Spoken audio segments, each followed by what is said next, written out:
Bonjour et bienvenue dans mes carnets sonores. Je m'appelle Chloé et je vous emmène dans ma vie paysanne et créative.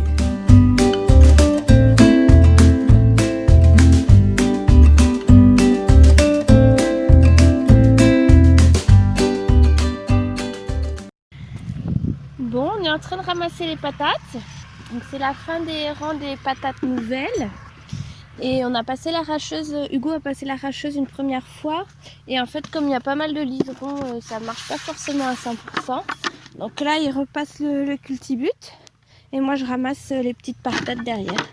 Donc il fait pas trop chaud, ça va, on est bien. Et on est assez content parce qu'il y en a pas mal. Donc ça, c'est chouette. Il y en a quelques-unes qui sont coupées avec le cultibute, mais dans l'ensemble, ça va, elles sont belles et elles sont grosses.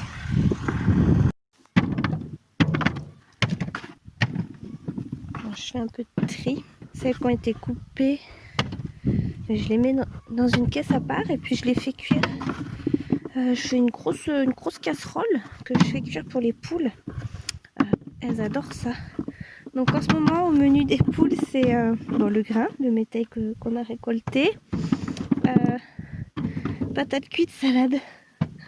C'est pas mal, hein. Bon, il fait quand même chaud, donc il y a quand même une baisse dans la pente. Mais sinon, ça se maintient. Je suis contente que les poules enrichissent le maraîchage et le maraîchage nourrit les poules. Le cercle est fermé. Allez, voilà. Hop.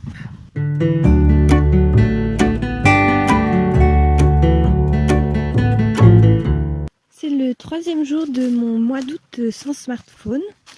Donc, petit bilan du tout début. Je dois dire que j'ai pas craqué, donc ça fait pas si longtemps que ça, mais je suis quand même contente parce que je le consultais tous les jours. J'ai pas craqué, j'ai pas rallumé la wifi, donc ça c'est chouette. Et je dois dire que je me sens bien, ça ne me manque pas. J'ai même eu, je sais pas, une sorte de regain d'énergie au niveau de la créativité. J'ai envie pas vraiment de faire des nouvelles choses, mais en tout cas j'ai envie d'essayer de valoriser la laine de mes brebis, parce que cette année j'ai décidé donc de ne pas la vendre à un négociant et je vais pas la transformer en fil à tricoter parce que ça me demande trop de temps, de budget et j'ai plus le temps de la commercialiser, pardon. Donc l'idée en fait ce serait que j'en lave une toute petite partie. C'est disons plutôt symbolique que vraiment un débouché, mais j'aimerais en laver une petite partie pour en fait faire de la laine pour rembourrer les objets qu'il y a chez nous, donc par exemple tout simplement des coussins, ce genre de choses. Et j'ai une petite idée, enfin voilà, j'ai fait une buse, c'est beau. J'ai fait des petits essais en fait pour faire des petits coussins à aiguilles. Donc j'ai partagé ce que j'avais fait sur le blog en fait. Et puis là j'ai envie de faire des petites poupées, des petits trucs très simples, voilà. Bien moelleux, bien rembourré avec la laine de mes brebis. Lopi! Désolée, j'ai été interrompue par mon chien de troupeau qui est parti courir après je ne sais quoi. Bon, donc je vous parlais de la laine de mes moutons. Donc j'aimerais bien valoriser une toute petite partie de la laine de mes moutons parce que, enfin voilà. Et donc j'aimerais bien proposer des petits sacs de laine lavés, cardés par mes soins ou lavés, cardés, nappés. Voilà, donc l'idée c'est de faire des petites choses en tissu rembourré avec la laine. Voilà. Donc j'ai déjà fait, comme je disais, 2 petits coussins à aiguilles. Donc je vais essayer d'en refaire et de faire une sorte de petit kit en fait, où vous aurez le petit panier en corde, petit panier de corde que je fais, et puis le tissu nécessaire à faire une petite boule, et la laine pour le rembourrage. Et puis après j'aimerais bien faire des objets disons déco, des petits coussins en forme de nuage, ce genre de choses. Lopi. Et voilà. Et pourquoi pas proposer tout simplement de la laine lavée cardée pour rembourrer les créations des personnes qui souhaitent. Voilà. Donc à Felletin, il y a un petit atelier donc à l'ENAMAC. Donc l'ENAMAC c'est une école, enfin une association qui propose pas mal de formations autour de la laine, située à Felletin en Creuse. Et c'est là que j'avais fait un stage de la connaissance de la laine, filage et teinture végétale. Et c'est eux qui organisent les journées nationales de la laine et les journées nationales du feutre. Et en fait, ils ont un petit atelier qu'on peut louer. Et là-bas, vous pouvez faire des nappes de feutre en fait. Donc je vais voir si je vais en transformer un petit peu aussi en feutre pour faire des petits, pourquoi pas, des petits nounours ou des petites poupées en feutre de mes brebis rembourrées avec leur laine.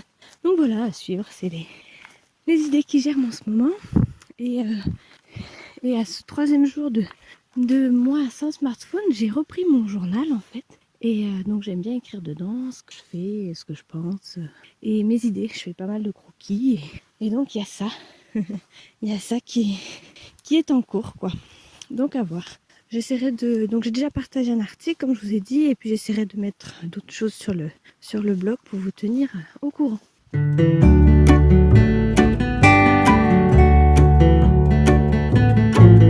L'autre avantage de plus avoir internet sur mon téléphone, donc évidemment je perds plus de temps, j'arrête de rechercher tout le temps, et puis aussi je fais les choses vraies et réelles quoi, et j'arrête d'avoir cette image toujours lisse, toujours belle de ce qu'on peut voir sur internet. Donc par exemple là où je lave ma laine, c'est mon atelier, il est pas très beau, il est pas lumineux, il y a aucune décoration. J'ai fait de la lessive de cendre dans des seaux, des anciens seaux de minéraux de mouton.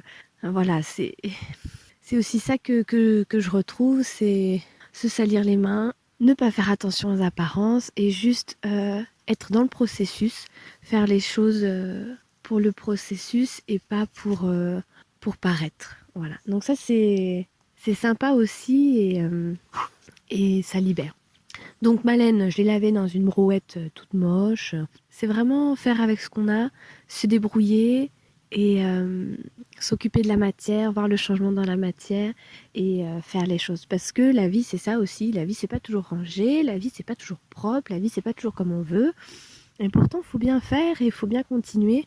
Et je trouve que de s'en contenter et de voir la beauté et juste la simplicité des choses, ça fait beaucoup de bien. Je pense qu'avec Internet, on a perdu un peu ça. On voit, par exemple, j'imagine que si je vais voir des gens qui nettoient des toisons, ils ont un super bac inox avec un robinet et puis un super séchoir enfilé, enfin ce genre de choses. Moi, c'est une brouette, des lattes de bois et ça marche très bien. Donc la simplicité, revenir à ce qu'on aime et arrêter de se comparer, arrêter de vouloir faire beau, arrêter de vouloir faire mieux, c'est aussi quelque chose qui est très libérateur. Et puis ce qui est libérateur aussi, c'est de faire son propre processus et d'évoluer dans ce processus et d'apprendre de ce qu'on fait, de ses erreurs et de pas toujours chercher la solution sur Internet.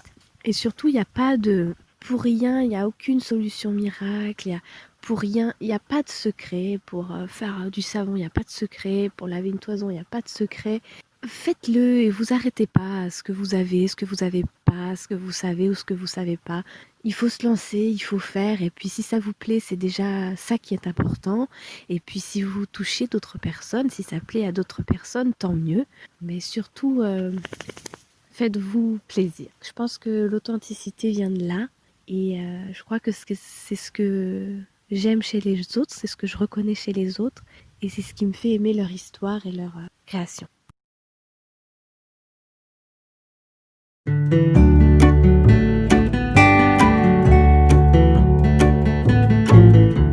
Alors, on est parti depuis une demi-heure là et on emmène les brebis à la tourbière de Piofray, ça s'appelle. C'est un terrain qui nous est prêté par le Conservatoire des espaces naturels du Limousin pour que l'on fasse pâturer nos brebis pour entretenir la tourbière. Donc là, c'est dimanche après-midi. Il fait bon mais pas trop chaud. C'est un peu nuageux. Et là, on est dans un beau petit chemin des monts de Blon. Il y a les brebis derrière qui s'allongent. On a un grand troupeau. Il y en a quelques-unes qui soufflent. Je vais essayer de les arrêter à la fontaine au petit hameau La Betoule pour qu'elles boivent un coup parce qu'après, il y a quand même encore un petit peu de marche. Donc voilà, c'est toujours très agréable de faire ces mini transhumances. Ça fait 3 ans ou 4 ans qu'on le fait à pied et c'est toujours sympa. Donc on a une partie sur la route. Donc moi je suis devant et puis il y a Hugo derrière qui pousse et puis il y a Thierry, le papa de Hugo, qui est un petit peu encore derrière en trafic avec les warnings pour prévenir les gens. Et puis là on a tourné dans le chemin pour passer, pour couper en fait, puis être sur la route, être à l'ombre. Et j'avance doucement parce que j'avance doucement, elle grignote à droite à gauche. Là il y a du hou, il y a des murs, d'ailleurs moi aussi je vais en prendre une, et des châtaigniers, des ronces. Et voilà. Bon, je vois le troupeau qui s'allonge, je vois plus Hugo. Il y a quand même mes petites mamies devant et la câline, la 80 049 qui est très très câline. Elle boitait un peu en partant, puis là ça a l'air d'aller mieux. Faudra quand même que je regarde. Oh oui, ça va mieux. Et voilà. Et c'est marrant parce que les gens qui circulent en voiture sur la route et nous croisent sont toujours très gentils et très aimables. On a rarement été embêtés parce qu'on coinçait un petit peu la route. Et souvent ils nous disent c'est beau. Donc ça fait plaisir. ça fait plaisir, ça réconcilie un peu avec le métier parce que ces 3-4 derniers jours, ça a été assez dur, même très dur. J'avoue que j'avais juste envie de partir en vacances et de plus avoir de moutons. Et puis bon, je m'aperçois que c'est lié à la chaleur évidemment. Et aujourd'hui ça va mieux, on a fait un bon tri. Viens Louloute. Non, viens Louloute. Oui, voilà. Viens ma doudou, c'est bien.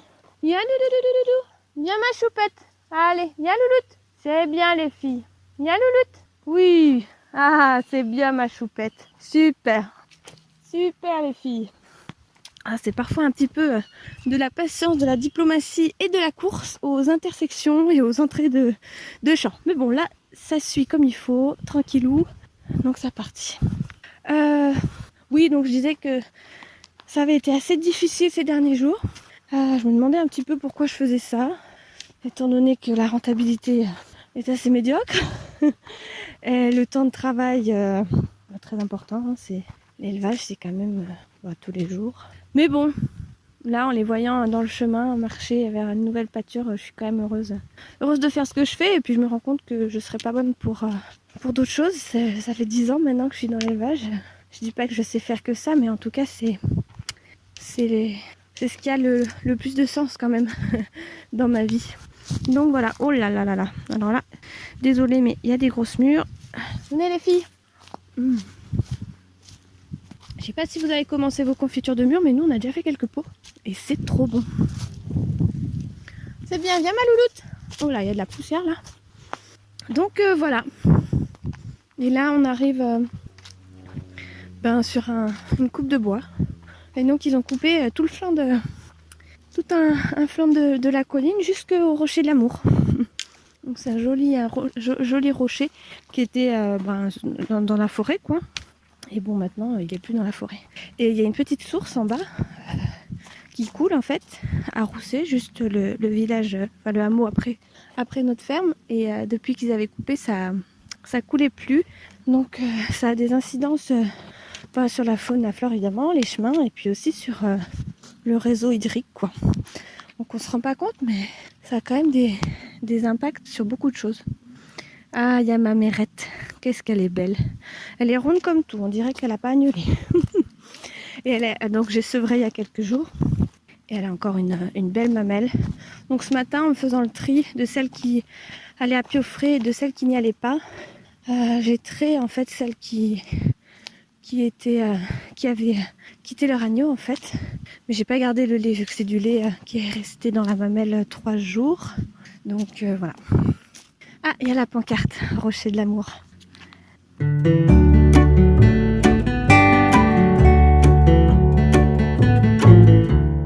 Et c'est drôle comme les animaux ont des comportements très habituels en fait. S'il y a des chemins qu'elles connaissent pas, ou elles vont s'engager dedans mais elles vont s'arrêter assez vite. Donc c'est assez rigolo. Bon là elle commence à avoir chaud.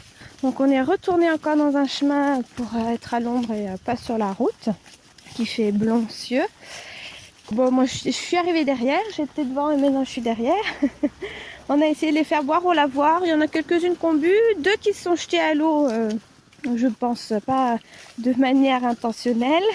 Et puis là, on est encore dans un joli petit chemin. Le troupeau se rallonge, je vois plus Hugo devant, mais c'est tranquille. Et c'est marrant pour faire avancer les animaux. Il faut vraiment connaître un petit peu leur perception visuelle et leur comportement. Si vous êtes par exemple au niveau de l'épaule, un peu en avant de son épaule, vous ferez reculer la brebis. Mais si vous êtes légèrement en arrière de son épaule, là vous allez la faire avancer.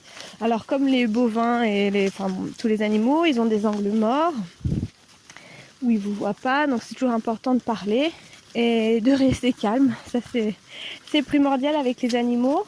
C'est pas ce que j'ai fait ces 3 derniers jours. J'étais vraiment fatiguée par la chaleur. Et c'est marrant comme les 3 derniers étés ont été éprouvants pour les organismes, quoi.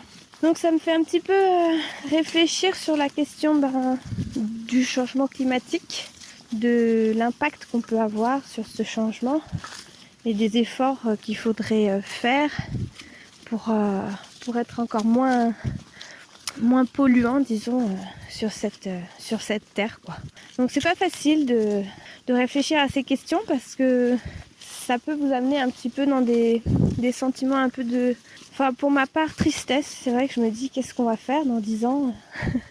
Est-ce qu'il fera 50 degrés en juillet-août? Est-ce que... Bon, voilà. Ce qui est sûr, c'est que mes brebis limousines n'aiment pas la chaleur. Là, j'en vois 2-3 qui tirent la langue. Elles ont hâte d'arriver à la tourbière, de boire dans la mare, de manger et de se reposer un peu. Bon, heureusement, on fait jamais des trajets comme ça quand il fait des grandes chaleurs. On essaie quand même toujours de le faire ou tôt le matin ou quand il fait plus frais, quoi. Donc là, on en profite. Il fait chaud, je trouve, mais ça va. C'est pas encore trop étouffant.